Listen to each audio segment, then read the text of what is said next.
Welcome, ladies and gentlemen, to the Ask ServiceMonster show, where you've got questions for your service business and we've got your answers.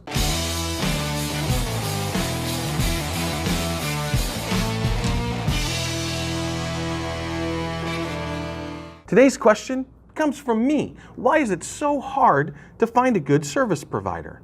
So I've made a post about this a few times and usually it blows up. A lot of you guys are all over it, but it's some very basic steps you need to be a professional, pro, all-star type cleaner, service provider, whatever you're doing. And they're very basic stuff, right? This is all free. This is all stuff that you can do. And if you're not doing it, you need to kind of get in line. And if you're already a very successful company, you're going to recognize many of these attributes. So get your checklist out and make sure that you're all lined up. So I'm not going to call anyone out because in the service industry, I'm fairly well known and I don't want people in Bellingham here to think I'm speaking of them specifically. So I'm going to share an experience I had with a painting company, general contractors.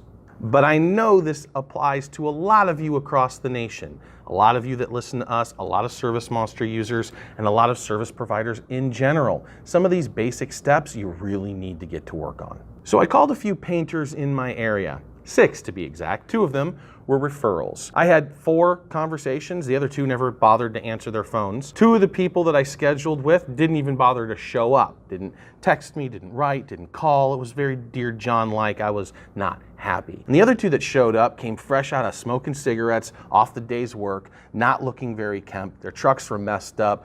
It just wasn't great. And when they talked to me, one of them was more salesy, trying to kind of just get as much as he could. The other one was a little bit better in that he really wanted to genuinely help, but he was meek and timid. He wasn't really helping me or educating me along the process. Ultimately, I went with that second gentleman who happened to be one of the referrals. And the first experience was okay. He showed up when he said, and he was generally reachable by phone. But the second time I called him was like 6 or 8 months later. It took me like 2 weeks to find his number because every time I went and go, how am I going to find this dude? And then I'd just go off and do something else because I got bored. So it was very tough to go dig up his information again when I needed him. It took me a couple weeks longer than I should have. And then when I finally called him, he actually doesn't show up. The second time around was similar experience to everybody else. Unfortunately, that experience is all too common. I hear about it from consumers all the time. Why are service providers, good service providers, reliable service and professional service providers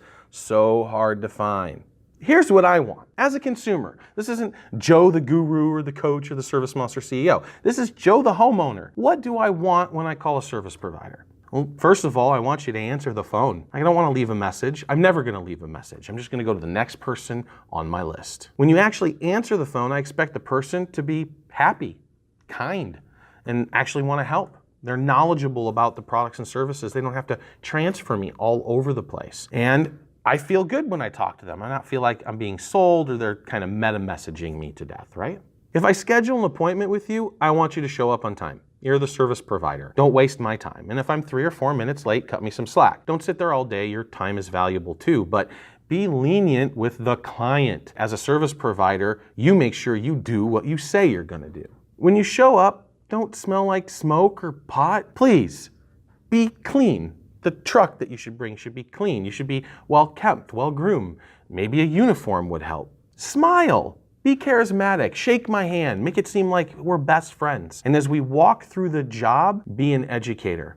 Be my guru. Don't try to sell me. Just let me know what's going on and make sure you know you're the expert. If you're into lawn care, know the species of plants that grow here and that don't and where they should be in shade and so forth. Like, be that level. If you're a carpet cleaner, know about your fabrics and the different chemicals. Educate me. Follow up on a regular basis. Text is best because then it shows that you're respecting my time and I can reply whenever I want. It keeps me in the loop. Manage my expectations. I don't want to be surprised by anything. If something happens that was unexpected, let me know immediately and just be honest about it. If something goes wrong, take responsibility, right? Let me know and make sure I understand that you're going to do what you need to do to take care of it, and have some empathy. Understand where I'm coming from if I have to call you back because something's not working right, and go out of your way to fix it. Stay in contact with me after the service. Don't be transactional.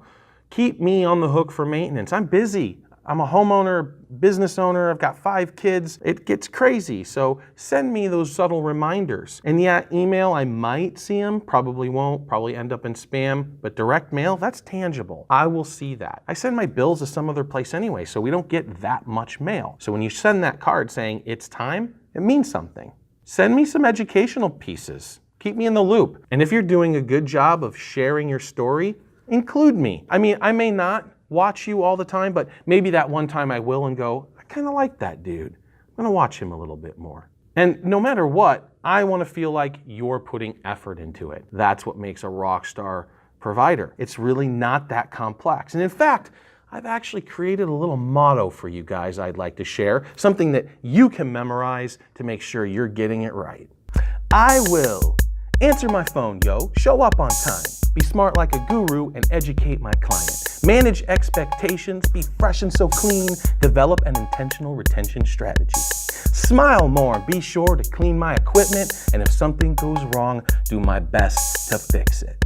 I've had this conversation a few times, right? Keeping the basics of an all-star to a basics, because it's amazing how much room there is to do that. But I also hear the other argument that clients kind of hire hacks because they expect that price to be so low. They use them. They hire the broken, busted up rig guy first starting off because they know he's only going to charge them $90 for the whole house. I get it, but I also say you got to understand the mentality that's at work here. People are being conditioned, right? Everything's a commodity. The products that we buy, they're so low in price because they're outsourced somewhere else. But you can't commoditize a service. That's local. The costs are local. Their view of the value of something is a little bit messed up at this point.